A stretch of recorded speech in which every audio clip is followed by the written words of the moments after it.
Thank you, Mr. Chairman. Two quick questions. First, the discussion today is just specifically on employment for private businesses. Act 1030, which was passed this last session, covered private businesses for service and for other mechanisms. Would you agree with that statement, Mr. Zook?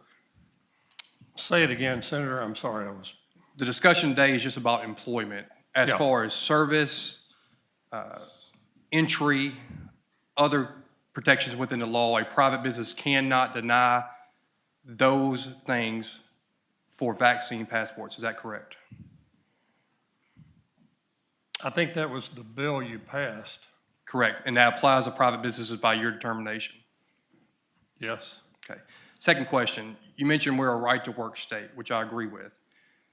But isn't there a whole section of code and laws already on the books dealing with privacy for certain medical statuses? For example, you mentioned the CDC. I got on the CDC's website for guidance that if you, as an employer, were to ask a person with AIDS or HIV, that under our laws, in a right-to-work state, that is prohibited in the vast majority of cases.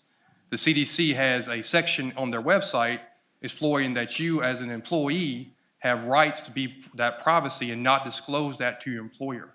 So isn't there already within our section of code and laws privacies for certain medical conditions? Senator, I didn't want to lawyer up, but I guess I'm going to have to.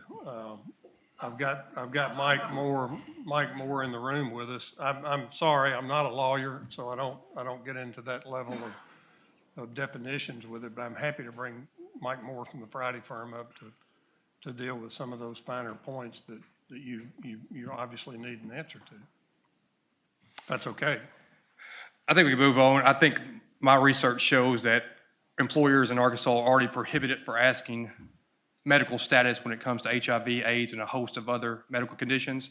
I believe that the American Disability Act protects people from disabilities from being fired for employment status, as we learned in a recent case dealing with Walmart and a Down syndrome employee.